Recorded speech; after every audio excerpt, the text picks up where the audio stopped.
Welcome back, everyone. You are here with Old Man Garcia, and we're thinking through how we are going to, or how I'm going to, manage my next car deal.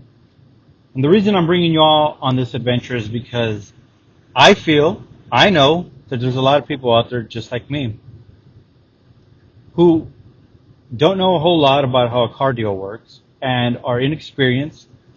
We all are, actually. As car buyers, we're all inexperienced when it comes to negotiating a car deal. Now, if you hear that beeping, I'm driving.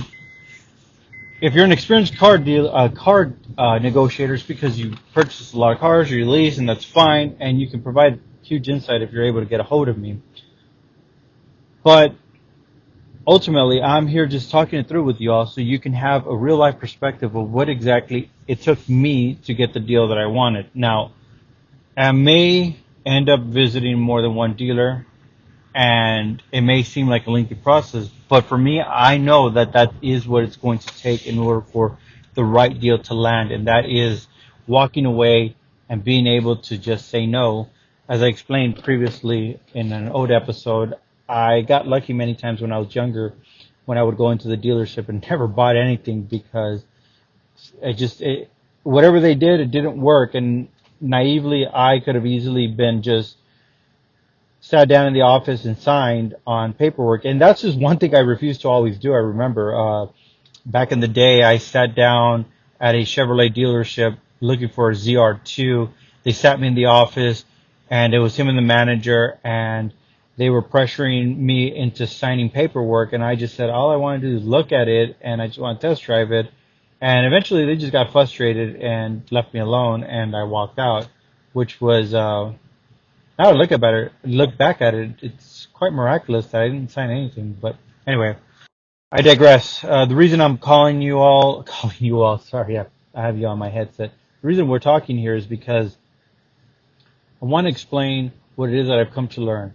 Is while it may be very obvious to a lot of us that are listening, to me it was just an eye opener, and that is car dealers are taught to manipulate. I know that's, talking to Captain Obvious out there, but they are trained to find ways to work you into believing that you need the vehicle. And when I say that, because I've watched plenty of videos that show professional development for car dealers. At the same time, I've read the books they recommend for the car salesmen to read. And it all has to do with human influence.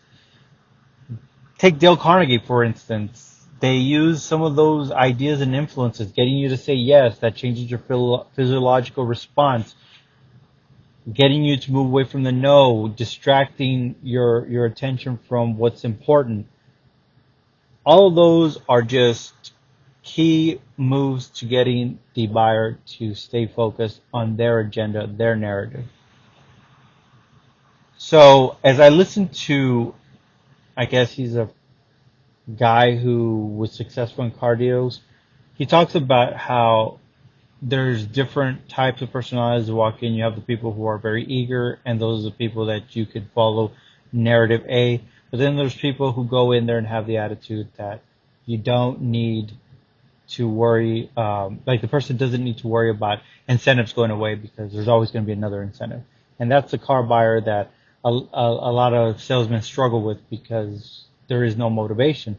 So he talks about different ways to get that type of personality motivated. And so I am just putting this out there so that if you are one of those individuals, you understand that a good car salesman that has many strategies in their toolbox put out phrases that are intentional and calculated. And so the only way to maintain control is by you having your game plan and not moving away from it and not being steered out of it. There is a word he uses that I felt was very negative, and it was what word? It was Oh, he mentions that the people who go in there and pretty much are the personality that are able to just walk away without feeling any type of influence do not respect the authority. Authority. They don't see you as the authority figure, you being the salesman. And that's interesting because authority is a person who's in command. So he is conveying to car salesmen that they need to be the authority figure over adults, not the influential figure, authority figure. You will do as you are commanded. You give commands for the buyer to follow. And I found that very interesting because in sales, I'm sorry, not in sales, but car dealers always come off as being your friend. We're here for you. We're here to work for you. But yet they're taught to be authority figures over you with the narrative when their agenda is not being met. And that is very interesting. And so they will use different phrases, different tactics, put you in different scenarios to try to get you to be, I don't want to use the word submissive and I just used it, but try to get you to fall in line to their thought process because they know better than you. Interesting. And I share that with you briefly here because I didn't realize this. And the most powerful person in that entire room is not them. And the figure that's the authority figure in the room is what I should say. That's what the authority figure in the room and the biggest authority in that room is not the dealer, it's not the dealership, it's not the manager, general manager, the owner. It is the buyer. And they know that. And that's why they need to command you. So keep that in mind. You are the one in charge. They are there to service you, provide you a service, not the other way around where you listen to what they have to say.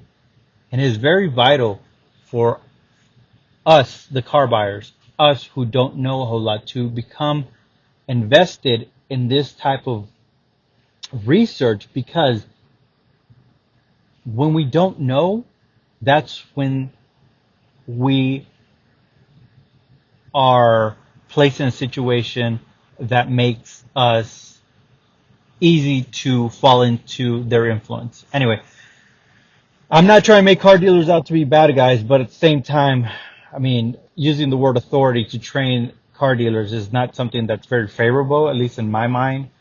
Correct me if I'm wrong, and you know, if you have a different outlook to this, please. I don't see it.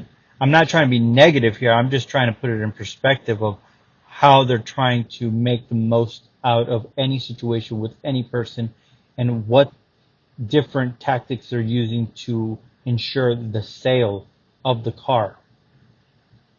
I'll leave you with that, and then on the next episode or the next chat we have, I'm going to go ahead and discuss this mind-blowing idea that these books offer and these professional development gentlemen or ex-car dealers or consultants, I should say, offer car salesmen that are developing themselves.